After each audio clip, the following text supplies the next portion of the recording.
पिछले वर्ष 15 अगस्त को जब लाल किले से प्रधानमंत्री नरेंद्र मोदी ने 14 अगस्त को विभाजन विवेश का स्मृति दिवस के रूप में याद करने की घोषणा की थी, तब बहुत कम लोगों ने प्रधानमंत्री के इस घोषणा को दूरगामी परिणामों को आंका होगा। दोस्तों कल मैंने अपने पेज पे एक वीडियो पोस्ट किया, बहुत लोगों ने देखा है, अब उसी को मैं आपको याद दिलाती हूँ। बहुतों ने शायद उस समय इस बात की आलोचना भी की होगी कि ऐसे समय में जब सारा देश स्वाधीनता का अमृत महोत्सव मना रहा है तो चारों ओर उत्सव का वातावरण हो और ऐसे में विभाजन की विभीषिका को याद करना अनावश्यक और अप्रासंगिक है। प्रधानमंत्री कितने सही थे इसका अंदाजा तब हुआ जब स्मृति दिवस के निमित्त लोगों के साथ आकर मिलना जुलना शुरू हुआ। इस बात का एहसास धीरे धीरे लेकर कहीं बहुत गहरे में फैलता चला गया कि पिछले शताब्दियों को यूं कहें कि आधुनिक विश्व के इतिहास में अब तक के सबसे बड़े मानव विस्थापन और संहार को कुछ समय के लिए स्मृति से ओझल कर देना तो शायद संभव है, लेकिन पूरी तरह दरकिनार कर देना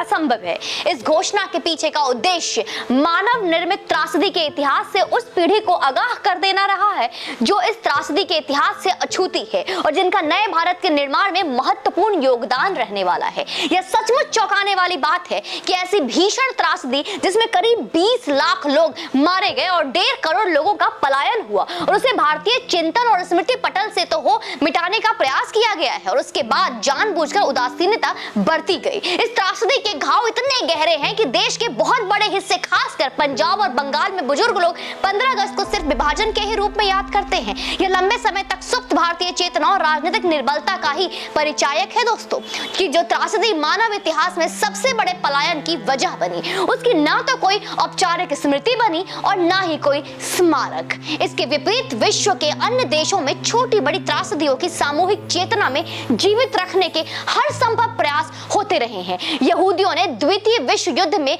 हुए नरसंहार को स्मृतियों को सहेजने के लिए अमेरिका से लेकर इजराइल तक स्मारक बना रखे हैं। जर्मनी और पोलैंड में यातना शिविरों को स्मारक के रूप में बदल दिया गया है।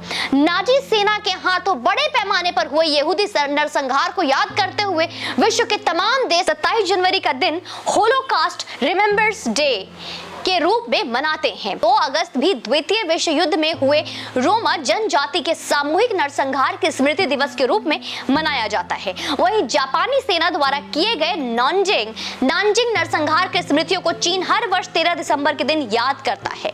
आर्मेनिया से लेकर कंबोडिया और रवांडा से लेकर ग्रीस तक प्रत्येक समाज अपने नरसंहारों को पूरी गंभीरता से याद रखता है। सभी ने इसके लिए स्मृति दिवस निर्धारित किए हुए हैं। इन प्रयोजनों का आशय विभीषिका की क्रूरता में दिवंगत हुई आत्मा को श्रद्धांजलि देने के साथ साथ ही उन राजनीतिक शक्तियों और वैचारिक प्रेरणाओं के लिए प्रति सजगता बनाए रखने के लिए भी होता है जो समाज के लिए पुनः कभी खतरा बन सकती है। वर्ष 1947 में भारत के विभाजन की कोई अनायास हुई घटना नहीं थी। स्वाधीनता के तराने सुनने में जितना दिलकश लगते हैं उतने ही शायद उससे कहीं ज्यादा हृदय विदारक और चीखें भी हैं जिन्हें स्वाधीनता के शोर शराबे में बुरी तरीके से दबा दिया गया है। उनके दर्द को पृष्ठभूमि में दफन कर स्वाधीनता का जश्न मनाया गया।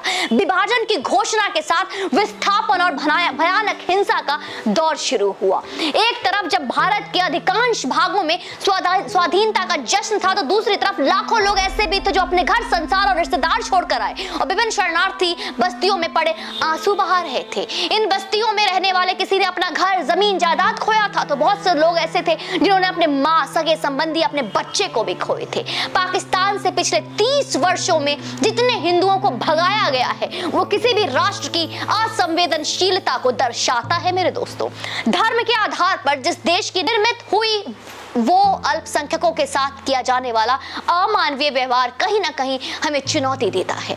एक पंथ निरपेक्ष राष्ट्र हुए भी भारत में जिस तरह अल्पसंख्यकवाद को पाला पोसा गया वो अकल्पनीय है। और बांग्लादेश में आने वाले हिंदू परिवारों को त्रासदी तो और भी पीड़ादायक है।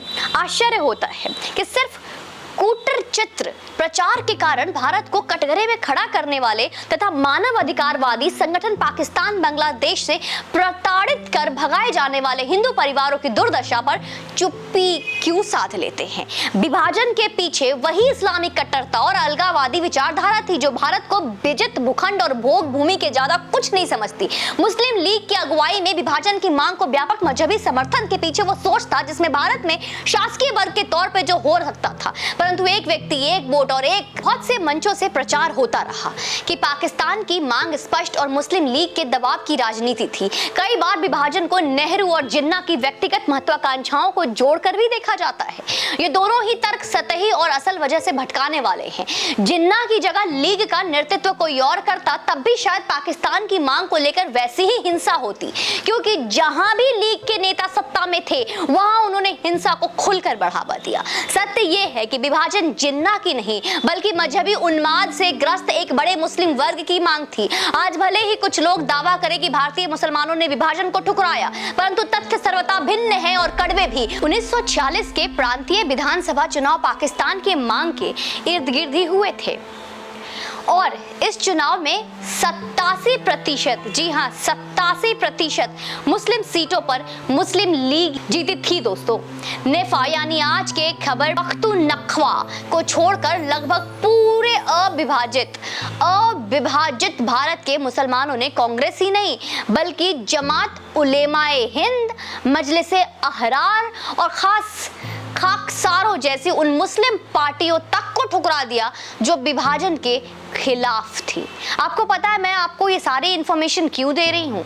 क्योंकि विभाजन विभीषिका है क्या, विभाजन का दर्द क्या है, विभाजन हुआ क्यों था, विभाजन का जिम्मेदार कौन है, इन सब के सवाल इसमें छिपे हुए हैं। और आप इस वीडियो को लाइक कर दीजिए क्योंकि मैं आपको आगे बताने वाली हूँ जो आपको सुनकर बहुत आश्चर्य होगा।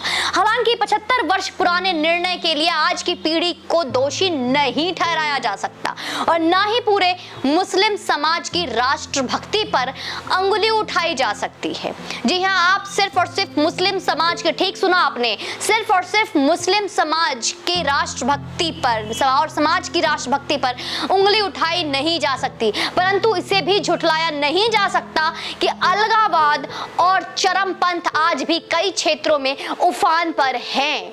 चाहे वो कश्मीर से हिंदुओं का सफाया हो या नागरिकता संशोधन कानून जैसे मानवीय कदम का हिंसक विरोध, मजहबी उन्माद आज भी एक सच्चाई है दोस्तों। और इसको मैं और आप जितनी जल्दी स्वीकारें और जितनी जल्दी इसके लिए अपने आप को तैयार करें वो उचित होगा। इतना ही नहीं, आपको बता दूं, विभाजन की विभीषिका पर लगातार बनी रही उदासीनता का ही परिणाम है कि वंदे मातरम का विरोध और मजहबी आधार पर आरक्षण जैसी मांगे स्वतंत्रता के 75 वर्ष बाद फिर मुखर हो चली है, जो विभाजन का कारण बनी। राष्ट्र जीवन में सिर्फ हिंदू प्रतीकों का ही नहीं बल्कि राष्ट्रीय ध्वज और राष्ट्रगान का अपमान भी अब आम हो चला है कि जो राष्ट्रगान हमारे लिए सम्मान है, जिस राष्ट्रगान को सुनकर हम गर्वान्वित महसूस करते हैं, आज एक पक्ष ऐसा भी है जो उस राष्ट्रगान का भी अपमान करने से नहीं चूकता और उसे जरा सा हिचकी भी नहीं आती। त्रासदियों के प्रति सामाजिक प्रतिक्रिया का पता इजराइल और भारत के बीच एक छोटी सी तुलना से चलता है। इजराइल में विश्वविख्यात संगीतज्ञ रिचर्ड वैगनर का संगीत इसलिए निषिद्ध है क्योंकि वह नाजीवाद के समर्थक थे।